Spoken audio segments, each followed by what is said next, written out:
வணக்கம் நண்பர்களே. இன்னைக்கு உற்சாக பதிவில் தொடர்ந்து எதை பற்றி பார்க்க போகிறோன்னா, காகத்திற்கு ஒரு சிலர் பார்த்தீங்கன்னா தினமுமே சாதம் வைப்பீங்க. காகத்திற்கு சாதம் வைக்கும்போது இந்த தவறை மறந்து செய்திடாதீங்க.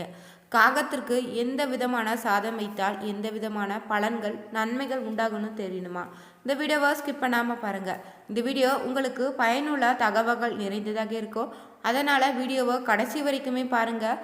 முதல் முறையாக உற்சாக நியூஸ் சேனலை பார்க்குறீங்களாங்க இருந்தீங்கன்னா சேனலுடைய பெல் பட்டனை கிளிக் பண்ணி சேனலை சப்ஸ்கிரைப் பண்ணிக்கோங்க. லைக் பண்ணுங்கள், ஷேர் பண்ணுங்கள், கமெண்ட் பண்ணுங்கள்.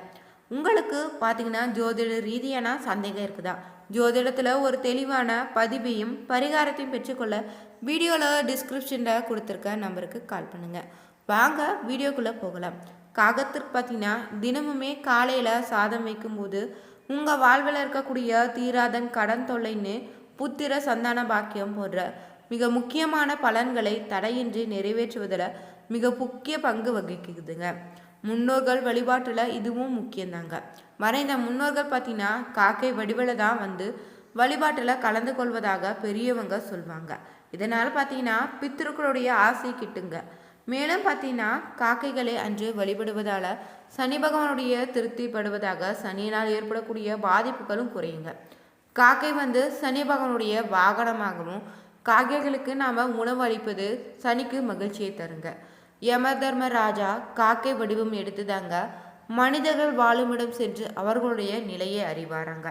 இதனால் காக்கைக்கு உணவு அளித்தால் யமனும் மகிழ்வாருங்க. யமனும் சனியும் பார்த்தீங்கன்னா சகோதரராக இருக்கிறாங்க. இதனால் நீங்கள் காக்கைக்கு உணவிடுவதால் இருவருமே ஒரே சமயத்தில் திருப்தி அடைவாங்களாம். தந்திரமான குணம் கொண்டதாங்க இந்த காக்கையுமே. யாராவது விருந்தினர் வருவதாக இருந்தாலுமே நல்ல செய்திகள் வருவதாக இருந்தாலும் வீட்டுக்கு முன்னாடி வந்து காகம் நம் வீட்டில் காக்கா காக்கா என பல முறை கூற கொடுக்குங்க. இந்த பழக்கம் இன்று கூட நீங்கள் பார்க்கலாங்க. காலையில் நாம் எழுவதற்கு முன்னாடியே பார்த்தீங்கன்னா காக்கையுடனுடைய சத்தம் கேட்டுச்சுன்னா நினைத்த காரியம் வந்து அந்த நாளில் வெற்றி பெறுங்க. நமக்கு அருகில் இல்லைன்னா வீட்டில் வாசலை நோக்கி கரைஞ்சினா நல்ல பலன் உண்டுங்க. வீடு தேடி காகங்கள் வந்து கரைஞ்சினா அதற்கு உடனே உணவிடுங்க. காக்கை வழிபாடு செய்வதால் பார்த்தீங்கன்னா சனி பகவான் மற்றும் யமன் மற்றும் முன்னோர்களுடைய ஆசிர்வாதத்தை ஒருங்கே பெற முடியும். காலையில் பார்த்தீங்கன்னா உணவு அருந்துவதற்கு முன்னாடி முதல்ல நம்ம காகத்துக்கு வைத்த பிறகு சாப்பிடும் பழக்கம் பலருக்கு இருக்குதுங்க. அதற்கான காரணம் என்னன்னு தெரியுமாங்க? காகத்திற்கு நாம் ஏன் உணவளிக்கணும் என்பதற்கான ஒரு தெளிவான பதிவை இந்த வீடியோவில் தொடர்ந்து பார்க்க போகிறோம். காகம் பார்த்தீங்கன்னா சனி பகவானுடைய வாகனமாக இருக்குது. யமலோகத்தினுடைய வாசலில் காத்திருக்கக்கூடிய யமனின் தூது வந்தாங்க இந்த காகமே. நாம் சாப்பிடுவதற்கு முன்னாடியே ஒரு கைப்பிடி உணவை நம்ம காகத்திற்கு வைக்க வேணும்னு நம்முடைய முன்னோர்கள் கூறி நீங்கள் கேட்டிருப்பீங்க. நமது முன்னோர்களும் பார்த்தீங்கன்னா ஆன்மா இறந்த பிறகு தாங்க வசித்த இடத்திற்கு திரும்பி வருமா. அவ்வாறு வரும்போது பார்த்தீங்கன்னா காக்கை ரூபத்தில் தான் வரும்னு சொல்லுவாங்க. அதனால் தாங்க காக்கைக்கு சாதம் வைப்பது மிகவும் முக்கியம்னு சொல்லுவாங்க. இதை நாம் தினமுமே செய்ய முடியலனாலும் அமாவாசை மற்றும் முக்கிய விசேஷ நாட்களில் முன்னோர்களுடைய பெயரை சொல்லி அவர்களுக்கு நாம் எள்ளும் தண்ணீரும் வைத்து படைக்கணும். அப்போது தாங்க அவர்கள் மனமுமே வயிறும் குளிர்ந்து நமக்கு ஆசி வழங்குவாங்க. அதற்காக நம்ம நன்றி செலுத்தும் விதமாக தாங்க தினசரி காகத்திற்கு உணவளிக்க வேண்டும்னு சொல்லுவாங்க. காகத்திற்கு உணவளிப்பதால் பார்த்தீங்கன்னா வீட்டில் கணவன் மனைவி பிரச்சனைகள் ஏற்படாமல் அமைதியாக வாழ முடியுங்க. காகம் பார்த்தீங்கன்னா சனீஸ்வர பகவானுடைய வாகனமாக இருப்பதால் காகத்திற்கு உணவளிப்பதன் மூலமாக பார்த்தீங்கன்னா சனீஸ்வரருடைய கேடு பலன்களில் இருந்து விடுபடுவதோடு இறைவனுடைய பரிபூர்ண கருணையுமே அருளையும் நாம் பெற முடியும். 7:30 சனி நடக்கும்போது பார்த்தீங்கன்னா காகத்திற்கு எள் கலந்த சாதம் வைப்பதன் மூலம் 7:30 சனியினுடைய தாக்கம் சற்று குறையுங்க. காகத்திற்கு உணவளிக்கும் போது பார்த்தீங்கன்னா அது நமது வீட்டை சுற்றி இருக்கக்கூடிய பூச்சி புழுக்களையுமே ஏதேனும் இறந்து கிடந்தாலும் அவற்றை அப்புறப்படுத்தியது. இதனால் பார்த்தீங்கன்னா நோய் தொற்றுகள் எதுவும் ஏற்படாமல் நம்மை பாதுகாக்குதுங்க. காகத்திற்கு உணவளிக்கும் போது பார்த்தீங்கன்னா அது தனது கூட்டத்தையே அழைத்து வந்து உணவை பகிர்ந்து கொள்ளுது. இதை பார்க்கும்போது நாமும் பார்த்தீங்கன்னா காகத்தை போல ஒற்றுமையாக வாழணும்னு தத்துவத்தை நமக்கு உணர்த்துதுங்க. காகத்திற்கு நீங்கள் மிக்சர், திராட்சை, இனிப்பு, பிஸ்கெட் போன்றவற்றை தரலாங்க. குடும்பத்தில் நல்ல அந்யோன்யம் முதல் நாள் பிறக்குங்க. காகங்களுக்கு நீங்கள் சாதம் வடிப்பதை முதல் சோறு வைப்பது சிறப்புங்க.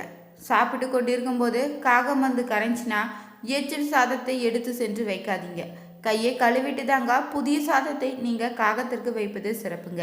முன்னோர்களுக்கு திதி தர்ப்பணம் போன்றவற்றை தர முடியாதவங்க தினந்தோறும் நீங்கள் காகத்திற்கு உணவு வழங்குவது மிக நல்ல பலன்களை ஏற்படுத்தி தருங்க. காக்கின்னு பார்த்தீங்கன்னா சிலர் சனிக்கிழமை தோறும் கட்டாயமாக சாப்பாடு வைத்துட்டு தான் சாப்பிடுவீங்க. சிலர் பார்த்தீங்கன்னா தினமும் கூட வைப்பீங்க. சிலருக்கு சாதாரணமாகவே காக்கைக்கு சாப்பாடு வைத்து விட்டு சாப்பிடும் பழக்கம் இருக்குதுங்க. சிலர் பரிகாரங்களுக்காக தான் காக்கைக்கு சாப்பாடு வைப்பீங்க. இது மட்டும் இல்லைங்க, பித்ருக்களுக்காகவும் சாப்பாடு வைக்கும் பழக்கம் பலருக்கு இருக்குதுங்க.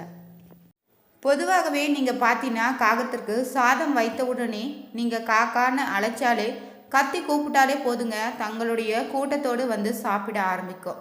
சில சமயம் பார்த்தீங்கன்னா முன்னோர்கள் என்று சொல்லப்படுகின்ற காக்கா வந்து தினசரி வீட்டில் வந்து உணவுக்காக காத்திருக்கும் காகம் வந்து சாப்பிடுங்க.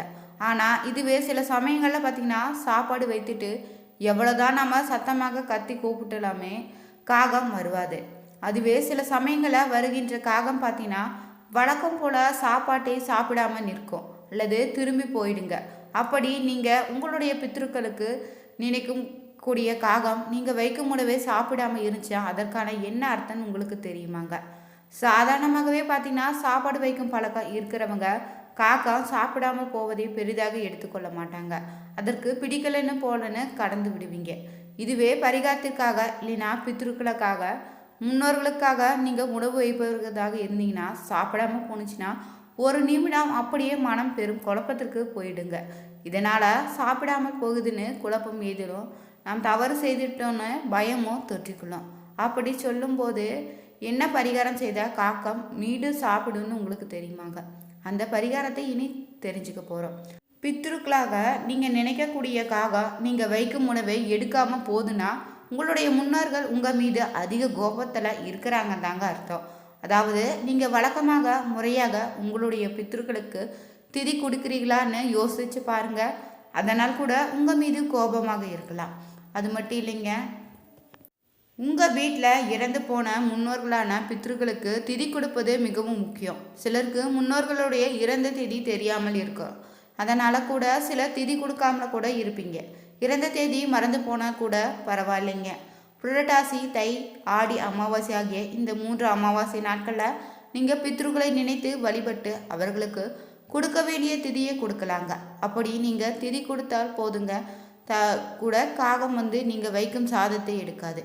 நம்மளை பார்த்திங்கன்னா நிறைய பேருக்கு அவர்களுடைய குலதெய்வம் எதுன்னே தெரியாமல் கூட இருக்குது. நீங்கள் செய்யும் எல்லா பாவங்களையும் விட குலதெய்வம் மறக்குதாங்க மிகவும் கொடியதுன்னு சொல்லலாம். அதை ஒருபோதும் உங்கள் குலதெய்வம் உங்களை மன்னிக்காதுங்க. மற்ற தெய்வங்களும் மன்னிக்க போவதில்லை.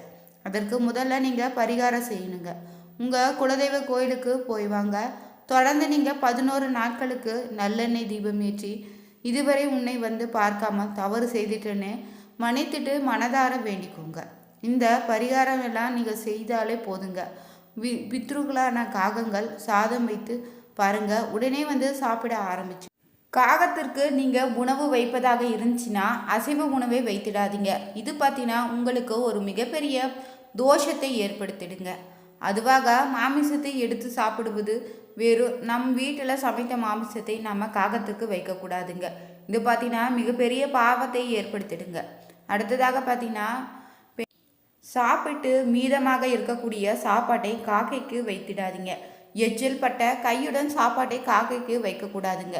இந்த தவறுகளை நீங்கள் செய்தீங்கன்னா அதனால் மிகப்பெரிய தோஷம் ஏற்படுங்க. அந்த தோஷத்தால் பார்த்தீங்கன்னா குடும்பத்தில் நிம்மதியுமே சந்தோஷமும் இழந்து பல பிரச்சனைகளுக்கு ஆளாக வேண்டிய சூழ்நிலை உண்டாகக்கூடும். இப்படி இருக்க நீங்கள் எப்படி அமாவாசை தினங்களில் காக்கைக்கு முறையாக வழிபடலான்னு தெரிஞ்சுக்கணும். அமாவாசை நாள் மட்டும் உணவளிப்போன்னு கூறுபவங்களுக்கு வாரத்திற்கு ஒரு முறையாவது சனிக்கிழமை என்று நீங்கள் உணவளித்து பாருங்கள். காகத்திற்கு சிறிது கருப்பு எல்லை கலந்து வச்சிடுங்க. இப்படி நீங்கள் வைப்பதன் மூலம் பார்த்தீங்கன்னா சனி பகவானுடைய அருளும் முன்னோர்களுடைய அருளும் உங்களுக்கு பரிபூரணமாக கிடைக்குங்க. காகத்திற்கு நீங்கள் பாக்கு மட்டையே இல்லைன்னா வாழை இலையோ வைத்து தான் உணவளிக்கணும்.